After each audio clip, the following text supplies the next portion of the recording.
¿Qué tal, mis queridísimos alumnos de mi curso de Teoría y Política Económica? Espero que todos se encuentren muy, pero muy bien. Bienvenidos a un nuevo encuentro con esta fascinante materia, ¿ok?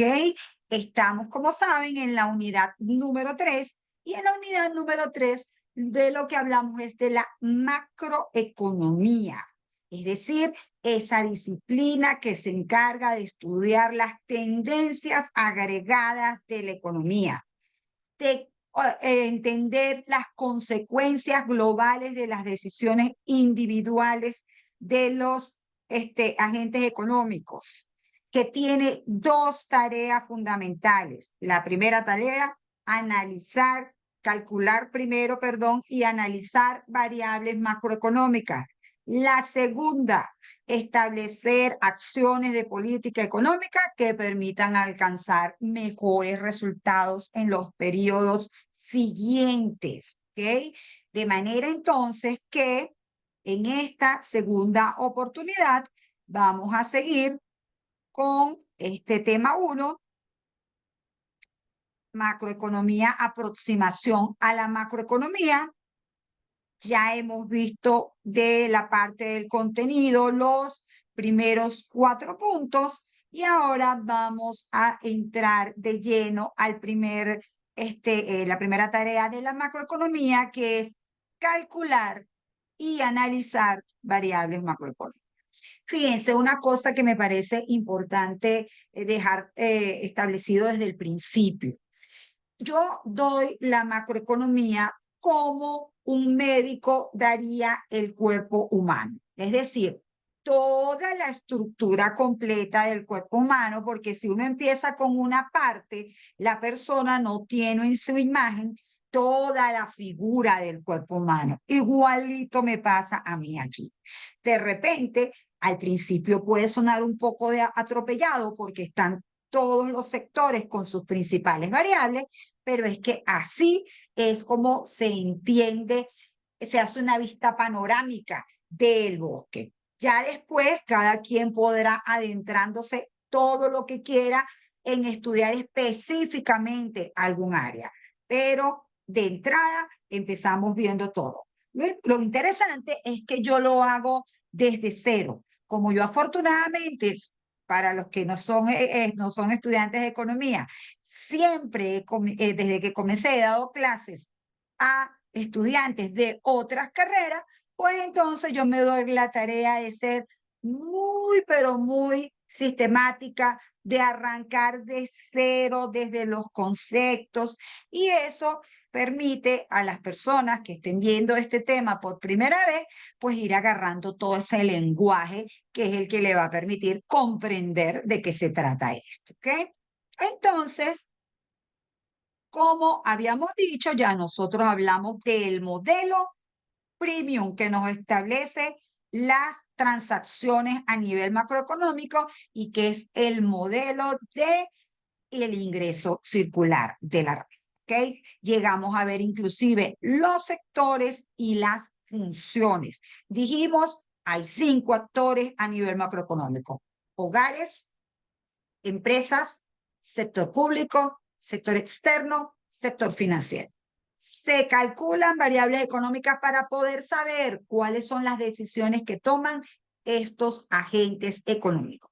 Y se trabaja con una gran ecuación que no es más que la expresión de un mercado consolidado, ¿ok? Un mercado consolidado por donde una parte va a estar la oferta agregada y por la otra parte va a estar la demanda agregada, y el macroequilibrio lo vamos a tener en el punto donde la oferta agregada es igual a la demanda agregada, ¿ok? De ese punto vamos a poder obtener el PIB, el nivel general de precios y el nivel de empleo y desempleo de la economía. Como veremos, 3 variables que forman parte de los objetivos de la macroeconomía. Para entender a cabalidad de lo que se trata, tenemos que volver a tener en mente el proceso de formación y acumulación de capital de nuestro gran Adam Smith. ¿Por qué? Porque, bueno, todo arranca porque existen unos individuos, porque existe una población. Y esta población tiene que satisfacer necesidades. Y esas necesidades lamentablemente no las puede satisfacer como lo hace con el aire, que simplemente respira y ya satisface su necesidad vital de tener aire, siempre que todo esté funcionando bien, por supuesto. El resto de las cosas hay que fabricarlas, hay que producirlas, porque los recursos que tenemos para crear esos productos que nos permiten satisfacer necesidades son escasos. Entonces, repito, todo arranca por una población que en un determinado momento, a una determinada edad, va a tener que incorporarse al mercado de trabajo, va a tener que formar parte de la población económicamente activa, ¿ok? También necesitamos que hayan emprendedores, que hayan personas que con el propósito de obtener una ganancia hagan una inversión en maquinarias y equipos, en tecnología, ¿ok? Es decir, hagan inversión en un acervo de capital. Y no solamente la cosa queda allí, sino que entonces hay que combinar, hay que hacer el proceso productivo en el cual se combina el trabajo con el capital, el trabajador con la herramienta y se obtiene el trabajo productivo. Este trabajo productivo permite generar los distintos bienes y servicios que se necesitan. Esos bienes, por convención, ya se han clasificado en actividades económicas y el total de esas actividades económicas se conoce como el total de la producción de bienes y servicios, ¿ok? Ese total de la producción de bienes y servicios, como existe una mercancía que se llama dinero, se vende en los mercados y es importante el papel del mercado y el tamaño del mercado. ¿Por qué? Porque nadie produce para mantener su producción guardada en inventarios. La gente produce con la idea de que alguien compre ese bien y entonces se pueda generar una transacción en la cual la persona entrega dinero y recibe su bien y servicio. Quiere decir entonces que la producción tiene dos caras. Tiene el movimiento de bienes y servicios y tiene el movimiento de dinero, que es el ingreso que genera la actividad económica. Nos decía el gran Adam Smith, con ese ingreso usted puede o comprar los bienes en la economía nacional o comprar bienes a otras economías. ¿Okay? Entonces, este es el elemento esencial bajo el cual se basa el sistema de producción de una economía.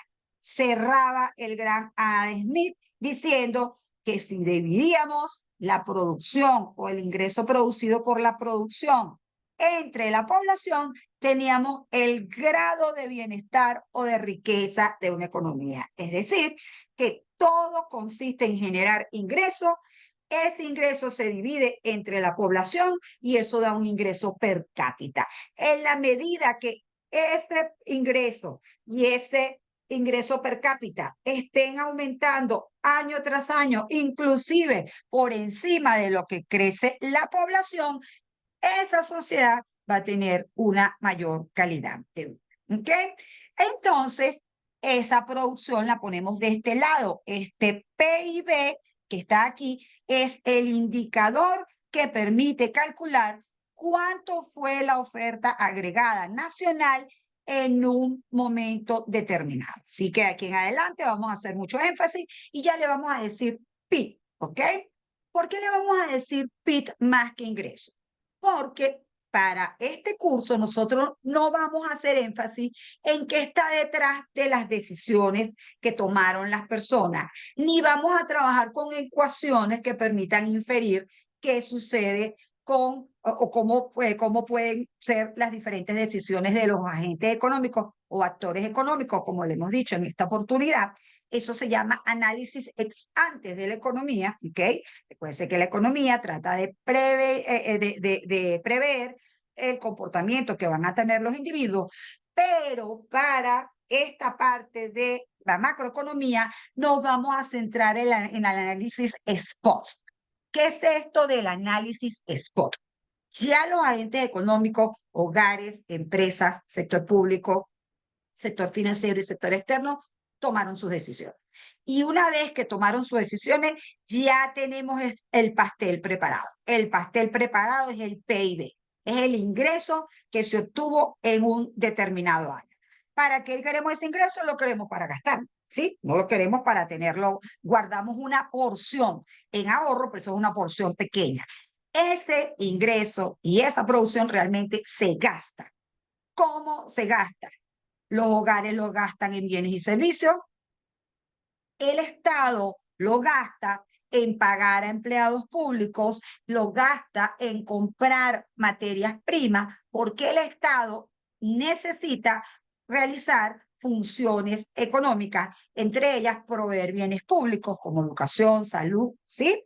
Y además hacer procesos de redistribución de la renta, para lo cual tiene que tener un ente que trabaje sobre eso, y además aplicar política económica, para lo cual tiene que tener instituciones como los bancos centrales y como los ministerios, y todo eso requiere una logística, requiere que se paguen empleados públicos, requiere que se hagan inversiones, ¿de acuerdo? Entonces, ese rol que tiene el Estado de la economía, que no es como productor de bienes y servicios, ojo, es en una función muy especial que solo la cumple él, donde toma prestado recursos de los que ganan más y los aplica, los vuelve a regresar al circuito económico en forma de servicios. ¿Okay? Entonces, esa actividad la relacionamos aquí. Por cierto, el Estado hace una cosa muy importante y es que le entrega transferencias a los hogares. En el caso de Venezuela, por ejemplo, ahorita es muy común escuchar Misión Negra Hipólita, Caja Clat, esos ingresos directos que se le entregan a la población a nivel macroeconómico, como es una contabilidad, se le imputan también a los hogares y ya forma parte del ingreso de los hogares. ¿Okay? De manera que aquí queda es solamente el gasto de consumo del gobierno, el gasto de las actividades que realiza para cumplir su función. ¿En qué más se gasta el ingreso? Se gasta en inversión. ¿Por qué? Porque se necesita invertir en maquinarias y equipos para aumentar cada vez más la capacidad de producción. ¿Okay? Y además, esta economía, estos sectores, hogares, gobierno y empresas, no están aislados. Ellos tienen relaciones con el resto del mundo. Es decir, ellos pueden comprar bienes o activos financieros y ellos pueden vender bienes o activos financieros. Cuando nosotros vemos la ecuación de esta manera, PIB igual a consumo, más gasto, más inversión, más exportaciones, más importaciones, estamos dejando de lado la parte financiera y nos estamos concentrando en las transacciones que tienen que ver con bienes y servicios. ¿Ok? Entonces, de ese equilibrio, esto es un proceso dinámico que una vez que se termina el periodo, pues entonces ha generado un determinado ingreso. En Venezuela, obviamente, lo contabilizamos en millones de BES, en millones de bolívares digitales, y un nivel de producción que lo calculamos a través de un índice. Entonces, sigamos con esta mirada macroeconómica global integral. Nos queda claro que hay que producir, ¿ok? Y que cada empresa tiene su función de producción. Entonces, si la macroeconomía es el estudio de las variables agregadas, lo que sigue es una función de producción agregada, ¿ok? Una función de producción agregada que va a conservar las características de la función de producción que vimos en el área microeconómica. Y entonces, en ese sentido, vamos a tener en el eje de las X la cantidad de trabajo, en el eje de las Y la producción o el ingreso, y ahí hay una Y. Cónchale, ¿por qué ingreso con Y? Bueno, porque la Y latina ya se ha usado para la inversión, de manera que para el ingreso se usa la Y. ¿Ok? Esta es la nomenclatura, repito, para hablar de la producción en términos reales o para hablar del ingreso. Lo que me interesa aquí, como siempre, es que entiendan que por un lado, mientras va aumentando el factor trabajo, es con la idea de ir aumentando los niveles de producción.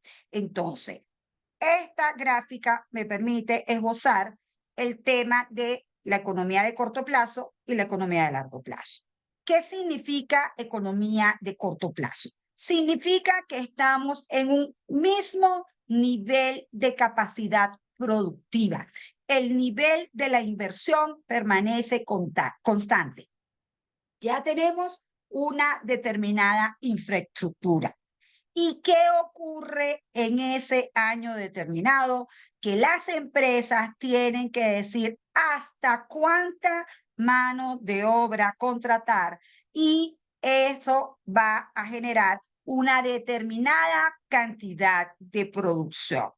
¿Cómo deciden eso las empresas? Lo dijimos, la decisión de cuánto producir es una decisión en el margen.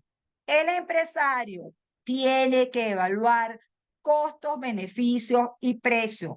Cuando toma esa decisión en el margen, simplemente está viendo es cuánto ingreso le aporta el trabajador que está incorporando.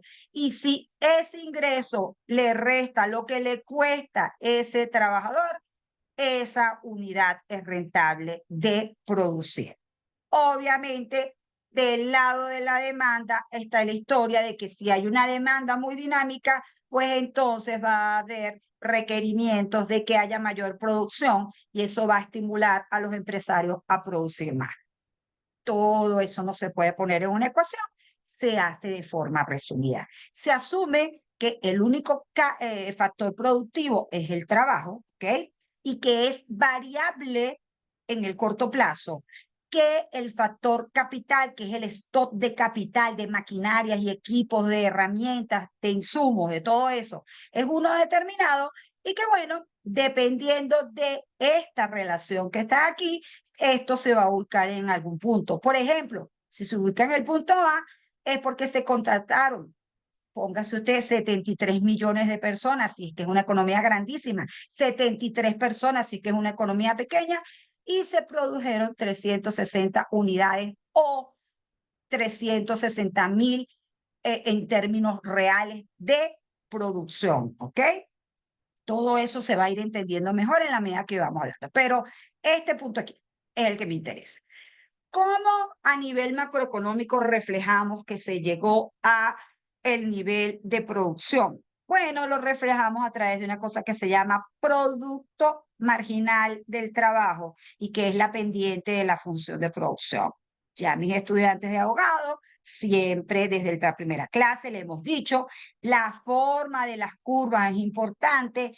Esta forma de la curva significa que hay una relación creciente entre las variables, en este caso trabajo y producción, pero que el ritmo al que crece esa relación es decreciente. Es decir, mientras que aquí la pendiente es alta, aquí cada vez la pendiente es más pequeña. ¿Qué significa eso? Mi famosa expresión de que no es que usted, la decisión es producir el máximo de la capacidad de producción. No, hay un punto entre el máximo de la capacidad de producción y antes, en el cual si usted contrata una unidad adicional de trabajo, empieza a generar menos ingresos, mejor, menos beneficios. Recuérdense que los beneficios son la diferencia entre los ingresos y los costos. ¿Ok? Entonces, una forma sencilla de ver la relación de que le estoy diciendo es que por un lado esté el salario, hay más costos de una empresa, pero aquí lo simplificamos solamente con el salario.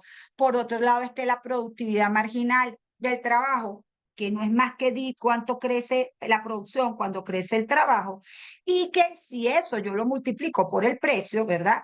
Este valor menos este valor me dé un rendimiento que en el caso de que el ingreso marginal sea cero, es porque la empresa llegó a la producción más eficiente y ya los costos están en el máximo nivel que pueden estar. Si los costos suben de ahí en adelante, la empresa ya va a empezar a generar pérdida.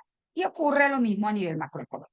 Entonces, a alguien se le ocurre la genialidad de concluir que la productividad marginal del trabajo tiene que ser igual al salario real. Es decir, dividir el salario entre el nivel general de precios tiene que ser igual al ingreso que se obtiene a nivel macroeconómico. ¿Ok? Siempre relajados, entendiendo la esencia de lo que quiero. Y la esencia de lo que quiero es la siguiente. El concepto de corto plazo. En el corto plazo, el capital es fijo y el factor trabajo es variable. Eso es lo que significa el corto plazo.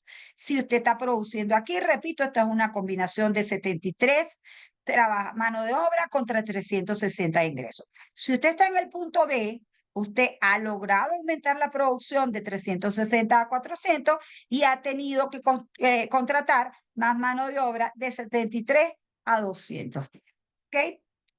¿Qué sucede en el largo plazo? En el largo plazo, que usted lo puede pensar como un periodo mayor de 1 año, mayor de 2 años, ha habido que invertir esa famosa I que acabo de colocar allá arriba. Ha habido que comprar nueva maquinaria y equipo, incorporar nuevas tecnologías y todo eso ha generado un nuevo nivel de factor capital. Ese nuevo nivel de factor capital significa que yo puedo hacer nuevas combinaciones de capital y trabajo, que ya no tienen nada que ver con esta curva de ahí. Es tan interesante esto que puedo estar como un punto en el C. Un punto en el C en el cual, contratando en vez de 210, 125 trabajadores y logrando un nivel de producción mucho mayor que el anterior. ¿Qué ha pasado ahí? Ha pasado que la incorporación de esa nueva maquinaria ha generado una mayor productividad del trabajo, es decir, un mayor volumen por trabajador. Era lo que pasaba en el ejemplo que les puse de Estados Unidos, cuánto era su ingreso en el 62, cuánto era su ingreso en el 88 y cómo habían logrado aumentar el pastel que se repartía entre los diferentes miembros de la sociedad. De hecho, cuando vimos la curva de frontera de posibilidades de producción, dijimos un desplazamiento hacia la derecha de la curva de frontera de posibilidades de producción es lo que nos permite saber que estamos contando con más recursos y que por ende podemos consumir más de los dos bienes. Exactamente eso es lo que está ocurriendo aquí. El proceso de inversión ha ocurrido y el capital se ha desplazado, es decir, en el largo plazo, tanto el capital como el trabajo se mueven, son flexibles y se genera una nueva frontera de producción, un nuevo nivel donde se puede llegar a producir más bienes y servicios. Eso es todo lo que me interesa en esta parte. Muy bien, entonces a esta I le hemos dicho que es Y, le hemos dicho que es producción, le hemos dicho que es ingreso, ya le vamos a decir PIB. PIB como el indicador que se calcula año tras año en todos los países. ¿Cómo, qué incluye o qué cosas, aspectos son relevantes en este indicador, que es el indicador premium de la economía, le digo yo? Bueno, lo primero es que hablamos de bienes y servicios nuevos producidos en la economía local. Por eso es que, repito, es valor total de la producción de bienes y servicios en el territorio nacional en un periodo de tiempo determinado. Es un flujo, es lo que ocurre en un año determinado. En ese año determinado se producen bienes y servicios. Obviamente, para producir esos bienes y servicios se ha combinado capital, mano de obra y tecnología. Eso significa que este PIB, para producirlo, hay que combinar factores productivos y esos factores productivos han generado un ingreso a los dueños de esos factores productivos. A los trabajadores les ha generado una ganancia, a los dueños de la tecnología les ha generado una renta, a los dueños del capital les ha generado unos dividendos. ¿Okay? O una ganancia de capital en cualquiera de sus formas. Profe, también se puede generar ingresos por un activo financiero. Claro que sí. Si usted tiene una cuenta de depósito, usted ganaría unos intereses. Si usted tiene un bien y lo alquila, usted está ya generando una renta por ese sentido. Todos esos son ingresos de los factores productivos. Pero además eso tiene un destino. ¿Cuál es el destino que eso tiene? Bueno, el lado de la demanda. ¿Quiénes son los que están del lado de los hogares el lado del gobierno, de las empresas y del sector externo? Eso es lo que se quiere decir cuando se calcula por 3 vías. Esas vías no son más que el PIB calculado por el lado de la producción, el PIB calculado por el lado del ingreso y el PIB calculado por el lado de la demanda. ¿Ok? El PIB indica el tamaño de la economía de un país. Usted puede buscar el PIB mundial y se va a dar cuenta que está rankeado por países. Hasta ahora el primer país que aparece es Estados Unidos, el segundo es China, y así va decantando para los casi 200 países que llevan la contabilidad de la misma forma, ¿ok? Por eso es que uno dice que Estados Unidos tiene la economía más grande del planeta, ¿ok? Estamos hablando de que esta producción la tenemos que valorar a precios corrientes y a precios constantes. ¿Por qué tenemos que valorarla a precios corrientes, a precios constantes? Lo vemos desde que vemos el área micro. A mí no me interesa necesariamente saber el valor, es decir, el precio por la cantidad. No, a mí me interesa tener un indicador de precios y un indicador de cantidad. Obviamente, a nivel macroeconómico, intuitivamente ustedes tienen que percibir que no se pueden sumar minutos de celulares con comidas servidas en restaurantes, con entradas de cine, con toneladas métricas de arroz. Entonces tiene que haber una metodología que me permita tener una idea de cuánto crece la producción en términos de volumen, y tampoco puedo sumar los precios. No puedo sumar el precio del barril del petróleo con el precio del punto de celular. Entonces tiene que haber otra metodología que me permita calcular el indicador de precio. Pero lo que sí seguro va a estar en términos de valor es que yo le voy a preguntar a la empresa que produce petróleo, a la empresa que produce teléfono, a la empresa que produce comida, cuánto fueron sus ventas, y él me va a decir, fueron $8,000. ¿Sí? Quiere decir que sí se puede multiplicar precio por cantidad y se puede tener un valor nominal. Luego, a nivel de metodología, inferir cuánto de eso es precio y cuánto de eso es cantidad. ¿Ok? Es decir, entonces, que existe todo un sistema contable para obtener este PIB y todas las variables que están asociadas a él. Ese sistema contable se llama cuentas nacionales porque es un registro sistemático de todas las transacciones que se realizan en una economía en un periodo de tiempo determinado, y no es otra cosa que cuantificar las variables que forman parte del flujo circular de la vida. ¿Ok? Otra cosa que hay que saber, que a partir de este PIB hay que hacer algunos acomodos para llegar al ingreso que finalmente se destina una parte al consumo y otra parte al ahorro, y que además, si dividimos este PIB entre la población, obtenemos un ingreso promedio por habitante. Es lo que se llama un ingreso per cápita y que se considera un indicador de bienestar económico.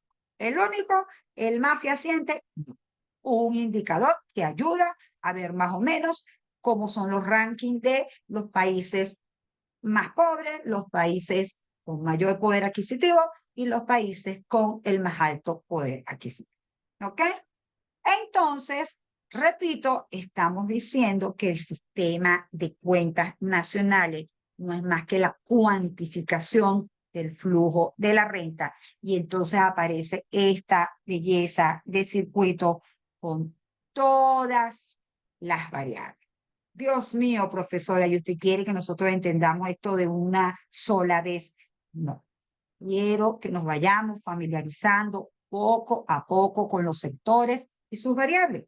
Por eso es que después de ver este flujo, lo que hacemos es ver los conceptos de las principales variables macroeconómicas y después vemos las estadísticas, de manera de ir cada vez entendiendo más de lo que se trata. Entonces, repito, se trata de una economía que su objetivo es generar ingreso y que ese ingreso fluye, se distribuye a través de todos los sectores de una u otra manera. ¿A través de qué? De las transacciones económicas. O sea, todos lo que hacemos es transacciones económicas. Intercambiamos un bien o servicio por dinero, ¿ok? O perdón, intercambiamos dinero por un bien y servicio. Entonces, nuestros sectores van a ser el sector de las empresas y el sector de los hogares, y los mercados en los que ellos se relacionan son el mercado de bienes y servicios y el mercado de trabajo. A nivel macroeconómico, a todas las variables que están en este circuito microeconómico se le llama sector real de la economía. ¿Okay? Luego, la actuación del gobierno con los diferentes actores de la economía se le llama sector público. ¿Por qué? Porque en el sector público está el gobierno central, están los gobiernos locales, están los gobiernos municipales, está la parte autónoma del gobierno central, está la parte financiera del gobierno que tiene que ver con lo que es el Banco Central, los bancos que puedan ser bancos, ¿cómo se llama? Creadores de dinero, como por ejemplo en el caso de Venezuela, el Banco de Venezuela, entre otros bancos públicos. Y también está la parte de las empresas públicas que, aunque lo hacen a nivel de mercado, generan ciertos dividendos. Todo eso va en una contabilidad aparte del sector público. ¿Okay? Luego está el sector externo. El sector externo es todas las relaciones de esta economía con el resto del mundo, y eso también tiene una metodología que se llama balanza de pagos. Y en esa balanza de pagos se registran todas las transacciones, repito, de la economía local con el resto del mundo. También tenemos las estadísticas del sector financiero, porque este es un sector muy importante para la economía, porque además de tener una conexión con el mundo real, porque se intercambian bienes y servicios por dinero, aquí también tiene una dinámica propia muy interesante, porque el dinero se invierte también en otros instrumentos financieros como los bonos, las acciones, las divisas, ¿ok? Entonces, este es el gran mundo macro. De este gran mundo macro, no hay que perder de vista que el centro es que la economía tiene por un lado la oferta y por el otro lado la demanda agregada, ¿ok? Que esta economía genera un ingreso y que ese ingreso, una parte, 60, 70%, 80% o hasta 90%, dependiendo de lo que decidan en esa economía, se consume en bienes y servicios, y la otra parte se ahorra, que esta parte de ahorro es la que alimenta al sistema financiero. ¿Ok? Y entonces que esta economía cuyo objetivo central es invertir, porque inversión es lo único que permite desplazar esa función de producción hacia arriba. Y esa inversión tiene que ser financiada, o sea, todo negocio necesita financiamiento. Ese financiamiento puede ser con recursos internos, que es lo que el ahorro, y por eso es que el ahorro es muy importante para aumentar la capacidad de producción año tras año, o se le puede pedir prestado al resto del mundo, y eso tiene el simpático nombre de cuenta corriente, ¿ok? De la balanza de pago. No tiene nada que ver con las cuentas corrientes en el sistema financiero. Nada que ver. Entonces, ¿qué es lo que vamos a hacer ahora? Ahora vamos a empezar a ver los sectores, las variables más importantes de los sectores, ¿ok? Para después poder volver aquí a ver estas relaciones, conociendo un poquito más de las letras, ¿ok? Entonces, empecemos con las variables del sector real y empecemos con la variable premium. Ya la nombramos, dijimos, el PIB, Producto Interno Bruto, valor total de la producción de bienes y servicios finales dentro del territorio nacional durante un periodo de tiempo determinado. Hablar de total implica hablar de la suma de todas las actividades económicas. Tenemos cerca de 13 actividades económicas que abarcan todos los bienes y servicios, ¿ok? Se especifica que es en el territorio nacional porque todas las empresas que se crean en este país, la producción es doméstica. Que hay inversión extranjera directa, que los socios pueden ser del extranjero, sí, los socios pueden ser del extranjero, pero la empresa, la entidad jurídica es doméstica, ¿ok? estamos hablando de bienes finales, muy importante esto de bienes finales. Los bienes finales son los que ya han sufrido todas sus transformaciones y se destinan al uso o para el consumo o para la inversión, pero ya no van a sufrir más transformación. Hay unos bienes que son los intermedios y que sufren transformaciones dentro del proceso productivo y eso se queda neteado dentro del proceso productivo. No queda incluido en ese monto total del PIB. ¿Ok? Tasa de desempleo. ¿Qué es la tasa de desempleo? La tasa de desempleo es una medida del número de personas que están buscando trabajo y no lo encuentran como porcentaje de la fuerza laboral. ¿Ok? Primera cosa, en este famoso mercado de factores productivos, el énfasis macroeconómico lo hacemos en el mercado del trabajo. Obviamente, el individuo es el que nos interesa. Nos interesa que el individuo obtenga una preparación y pueda realizar un trabajo, porque ese trabajo es lo que principalmente le caracteriza tener un ingreso, ¿verdad? Y además, en la medida que él mejora sus habilidades, mejora sus ingresos, él va obteniendo un crecimiento personal y familiar que va generando además un crecimiento de toda la economía en su conjunto. ¿Ok? Entonces, la economía no hace tanto énfasis en los ocupados, sino en los desocupados, en los que no están trabajando y quieren trabajar. ¿Por qué? Porque ese es el indicador que nos permite saber si estamos en un buen momento en la economía o si estamos en un proceso de recesión. No es lo mismo en una economía de 210 millones de personas tener 5 millones de desempleados, de desocupados, es decir, personas que están en edad de trabajar y están buscando trabajo y no lo encuentran, que tener 50 millones. ¿Sí? La tensión social va a ser muy distinta por un lado y además, como ese pocotón de personas no están trabajando, no están dinamizando la demanda. No está ocurriendo ese proceso que los digo, que las empresas están en sus negocios y la máquina registradora se está moviendo, chacha, y esa gente está contenta porque está vendiendo y entonces está generando más producción porque está vendiendo. Es un proceso dinámico que necesita de las dos fuerzas, oferta y demanda. Entonces, repito, este indicador de tasa de desempleo, los tres conceptos básicos que tiene es los ocupados, que tienen un trabajo remunerado, ¿ok? Existen los ocupados formales y los ocupados informales. Los desocupados, que antes le decíamos los desempleados, reúnen las condiciones de edad y capacidad física y mental para realizar un trabajo remunerado y no lo encuentran, ¿ok? Y lo que estamos haciendo es simplemente una proporción de los desocupados entre el total de la fuerza laboral, que es ocupados más desocupados. Eso es cuando ustedes escuchan, el desempleo en Estados Unidos fue de 5,6%. El desempleo en Venezuela fue de 12%. El desempleo en los jóvenes en Europa es más del 25%. Ese es el indicador de tasa de desempleo. ¿Ok? Tercera variable, la variable precios. Entonces, en la variable precios tenemos el índice de precios del consumidor. Les hago el énfasis aquí.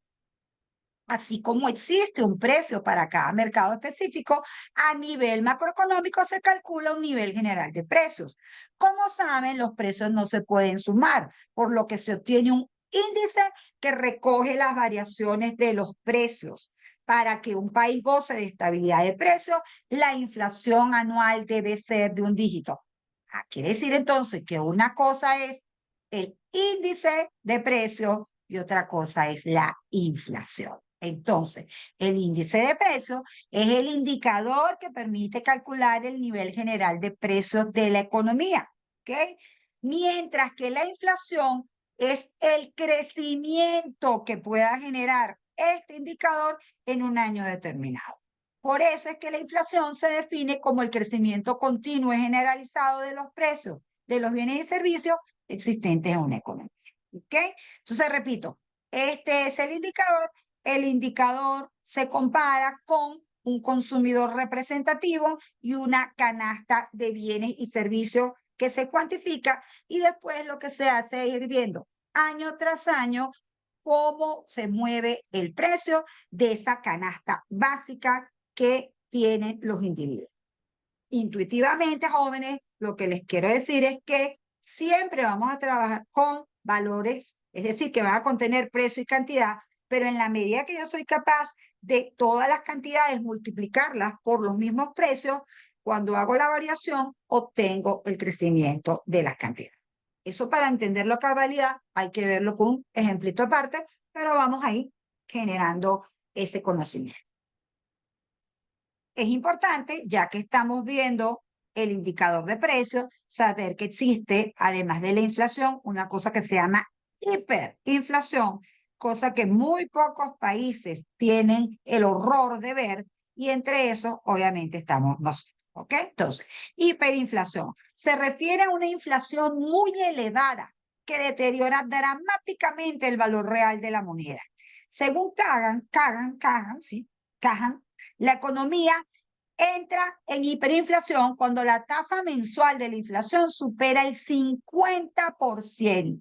Venezuela tuvo esta tasa desde el 2017 hasta febrero de 2019 y luego de diciembre de 2020 hasta febrero del 2021. Es decir, nosotros mensualmente llegamos a registrar variaciones hasta de 108%. Para que se hagan una idea, la inflación del mes de, estamos a mayo, de abril con respecto a marzo, solamente aumentó 3,8%. Eso es un aumento bastante moderado de la inflación de este mes con respecto al mes anterior. Siempre se van a estar haciendo comparaciones. Lo que más interesa resaltar aquí es que siempre que la inflación es elevada, nosotros perdemos poder de compra, ¿sí? El dinero del que disponemos se deteriora. Sobre todo el dinero que circula en el mercado y que está en manos del Banco Central. ¿Ok? Es decir, que cada vez que hay una inflación muy elevada, el Banco Central no cumple su promesa de proteger el valor del dinero y nosotros perdemos poder adquisitivo por estar usando esa moneda. Pero no importa, nos vamos a la dolarización.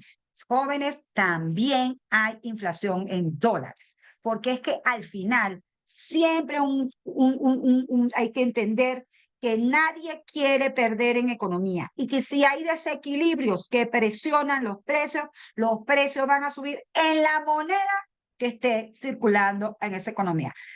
Que en dólares la inflación es más moderada y nunca va a ser hiperinflación. Está bien, pero tampoco va a haber mayor crecimiento de esa torta que se llama PIB. ¿Ok? Entonces, interesante la cosa. También hay un fenómeno que se llama estanflación. Es una cosa tremenda. Es un fenómeno que se caracteriza porque el aumento de los precios viene acompañado de una reducción de la producción agregada.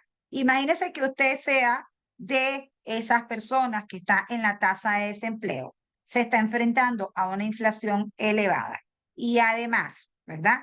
Los bienes y servicios están cayendo y entonces usted no tiene con qué comprar esos bienes y servicios y no consigue trabajo porque las empresas no están ofreciendo trabajo. Es una realidad sumamente dramática. De hecho, con todo el movimiento que ha tenido la economía mundial desde el 2020 que apareció el COVID, más la guerra, la invasión de Rusia a Ucrania, que se convirtió en una guerra larga, más lo que está pasando ahora y todos los eventos de cambio climático, todo eso hacía pensar, sobre todo que además los gobiernos están sumamente endeudados, se iba a pensar que la economía mundial podía pasar por un proceso de estanflación.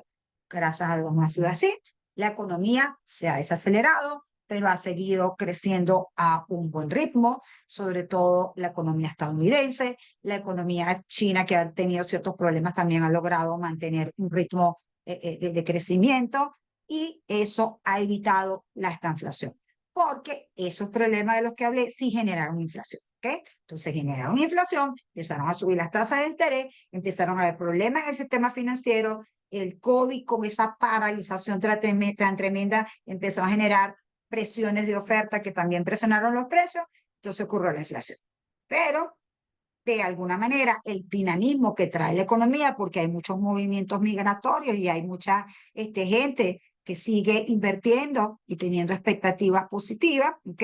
Y además unos gobiernos que están aplicando política económica para no frenar esos impulsos, al contrario, para impulsar el consumo, todo eso ha hecho que se haya alejado el fenómeno de la estanflación. Ahora, tampoco hay que estar tan alegres porque la economía ha dejado de crecer a los ritmos que estaba creciendo antes de la pandemia. ¿Ok? Muy bien, estas son mis principales variables del sector real. Entonces, básicamente son PIB, índice general de precios y tasa de desempleo. Por ahora esas tres, ¿ok? Vamos a pasar al área del sector público. Y entonces, siempre dijimos aquí que el sector público tiene la actividad de generar impacto sobre el ingreso disponible. ¿Cómo genera impacto sobre el ingreso disponible? Bueno, genera impacto sobre el ingreso disponible porque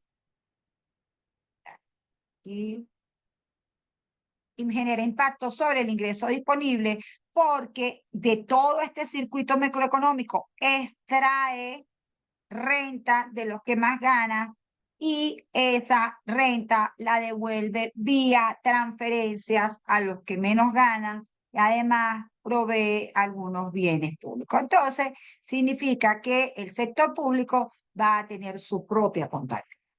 Los ingresos van a venir principalmente de los impuestos. ¿Qué son los impuestos? Imputación que hace el Estado a las ganancias de los individuos o sobre los gastos que los particulares hacen en bienes y servicios. Los impuestos más famosos son el impuesto sobre la renta, que sería un impuesto sobre la ganancia, y el impuesto al valor agregado, que sería un impuesto sobre los bienes y servicios. ¿Ok? La idea es que recibe esos ingresos que son una imputación de los otros y los ahorre, los guarde. La idea es que lo distribuya a través de gasto. Entonces, ¿qué es el gasto? Está el gran concepto de gasto público, que significa corresponde a las erogaciones que hace el Estado en la compra de bienes y servicios, incluido el pago de sueldos y salarios a los empleados públicos, la seguridad social y transferencias que se imputan al consumo de los hogares. Es decir, aquí está toda la contabilidad de salida o erogaciones del gobierno. La diferencia entre los ingresos y los gastos permite generar un resultado fiscal. Ese resultado fiscal es la diferencia entre los ingresos y los gastos. Si el ingreso es mayor que el gasto, ese resultado se denomina superávit fiscal. Lo más común es que ese gasto esté o muy cerca del ingreso o por debajo del ingreso, porque repito, el sector público no está para estar generando ahorro y tener ese ahorro guardado. La única forma que debe generar ahorro es cuando trae déficits muy fuertes.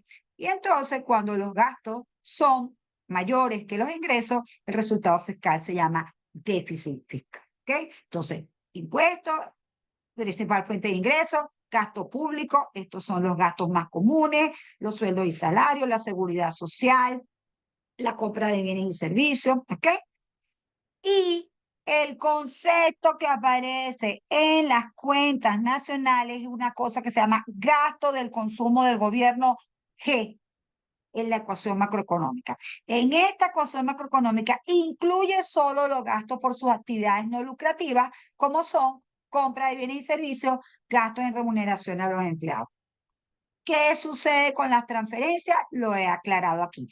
Van sumando a la C de consumo, ¿ok? Porque son un ingreso que ya recibieron las familias y que pudieron contar con él para gastarlo en bienes y servicios. Entonces, esas son las variables del sector público. Vamos al sector financiero. Dijimos, la actividad principal del sector financiero, no, del sector financiero es captar el ahorro, prestarlo y generar inversión. Ah, bueno, ¿cómo se materializa eso del sector financiero? Bueno, a través de instrumentos financieros. Uno es el dinero, ¿ok? El primerito son esas piezas monetarias que conocemos, esas monedas y billetes, pero resulta que ese dinero se guarda en los bancos en forma de depósitos y ha sido posible que haya un incremento tremendo de los depósitos, siempre basados en qué, en que cada vez que una empresa pide prestado, ¿verdad? El banco se lo presta generándole un depósito y entonces él puede empezar a manejar dinero con ese depósito. Siempre que la actividad sea rentable y él pague su préstamo por el banco vuelve a tener más cantidad de dinero y es decir, ocurre un crecimiento del dinero dentro del sistema financiero más allá de la emisión primaria, más allá de esas monedas físicas que existen, ¿ok? Entonces, cuando hablemos de dinero, vamos a hablar de dinero y de los depósitos, bien sea depósitos a plazo, depósitos en cuenta corriente, depósitos de ahorro, todo eso es lo que vamos a llamar cantidad de dinero, ¿ok? En el caso de el nombre con el que se calcula la cantidad de dinero es M2 o liquidez monetaria, la variable que tiene el dinero. Recuerden que hay otro mercado de capitales y en ese mercado de capitales están las acciones, los bonos, las cuentas por cobrar, todo lo que son instrumentos financieros distintos al dinero y que no están bajo la figura de depósito. ¿Ok? Entonces, vamos con esos conceptos generales que nos van afianzando todo esto. Primero, ¿qué es dinero? Mercancía económica única. No se demanda por lo que es, sino por lo que puede comprarse con él.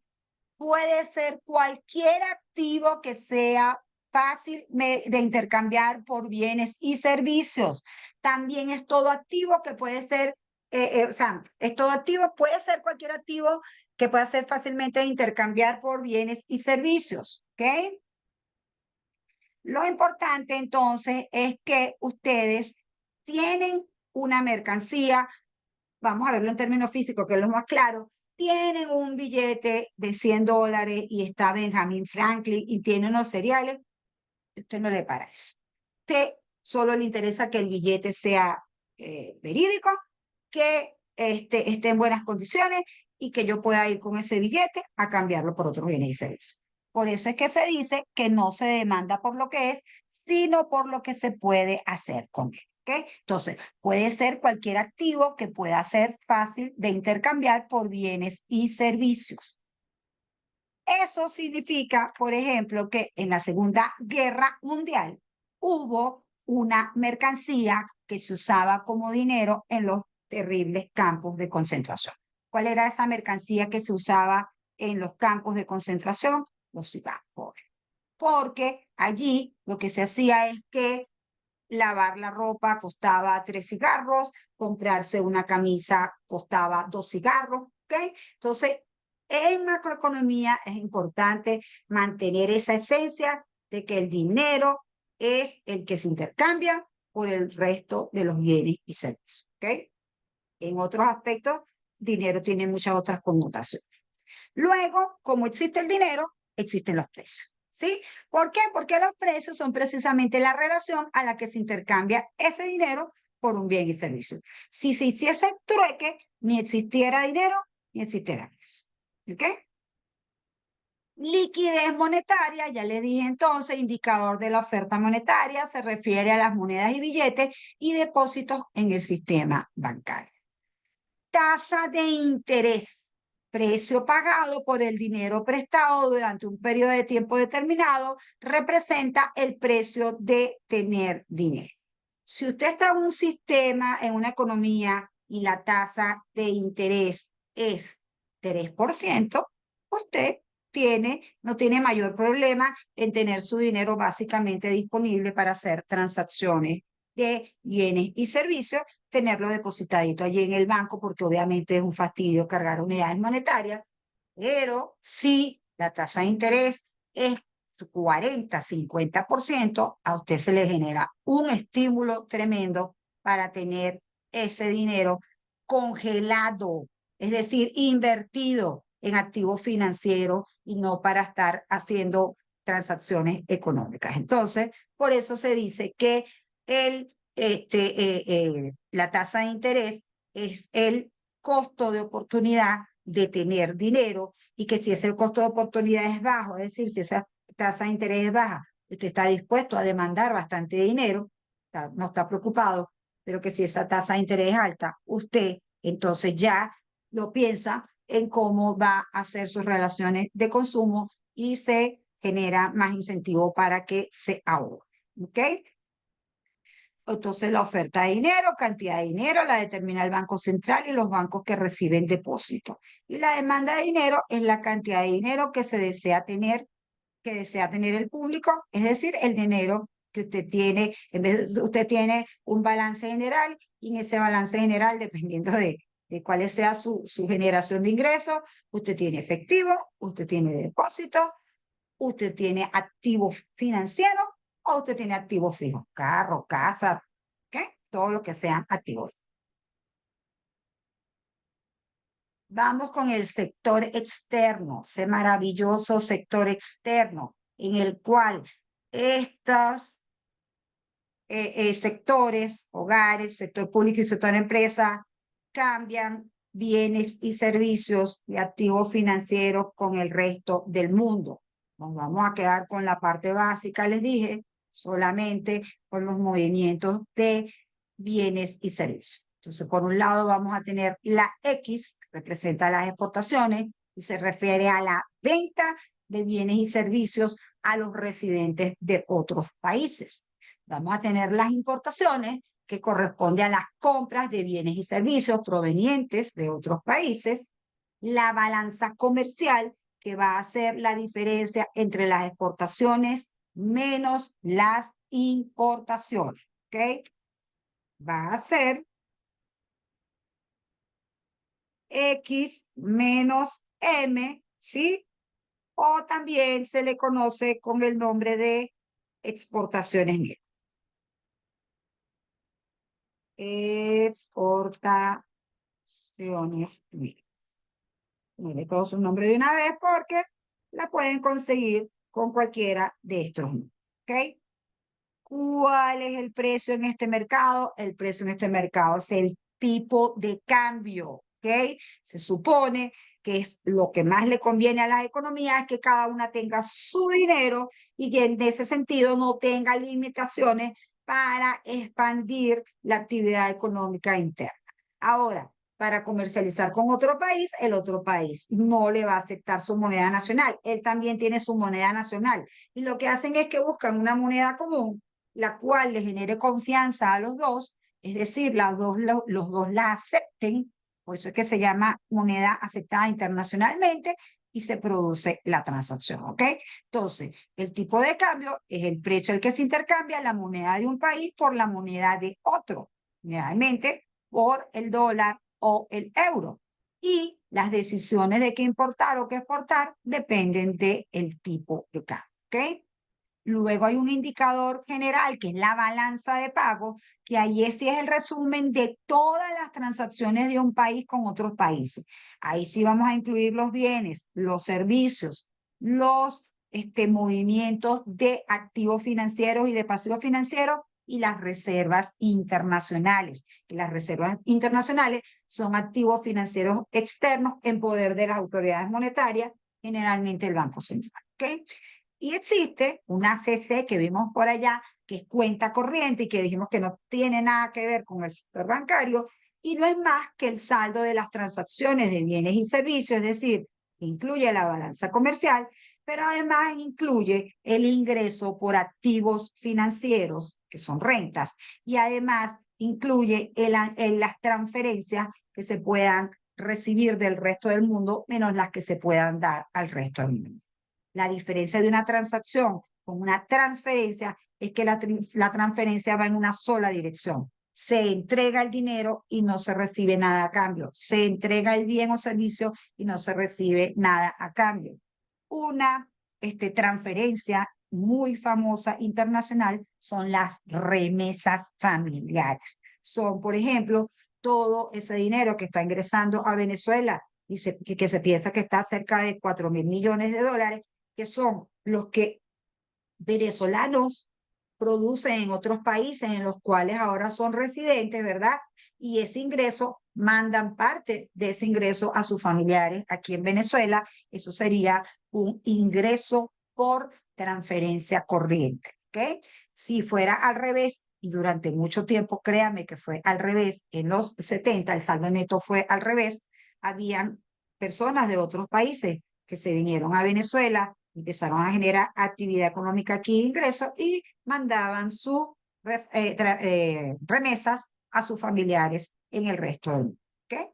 Entonces, bueno, por aquí vamos a cerrar lo que son esas principales variables macroeconómicas. Como ven, de este circuito nos hemos centrado en el PIB, nos hemos centrado en el consumo, el gasto, la inversión, las exportaciones y las importaciones, en el ingreso disponible, el consumo, el ahorro, en el gasto del gobierno, en los impuestos que tienen la letra T, dentro de los hogares el consumo y el ahorro, dentro de las empresas el PIB y el ingreso, la inversión que la tenemos por aquí, ¿ok? Está la inversión. Y también nos hemos ubicado aquí, hemos hablado del salario, W salario, no lo puse aquí, hablamos del índice de precios al consumidor, hablamos de las exportaciones, de las importaciones, todas estas variables tienen que ver con las rentas, no dimos mucha explicación de los ingresos por renta, hablamos un poquito de las transferencias corrientes, hablamos de las reservas internacionales y hablamos de la cantidad de... ¿Ok? Entonces, bueno, un primer buen resumen de lo que son las variables macroeconómicas y que son las que nos permiten hacer el análisis macroeconómico para ver cómo va la economía en un determinado periodo. ¿Ok? Entonces, bueno, muchas gracias por su atención. Vamos a dejar de compartir pantalla y nos vemos en un próximo encuentro.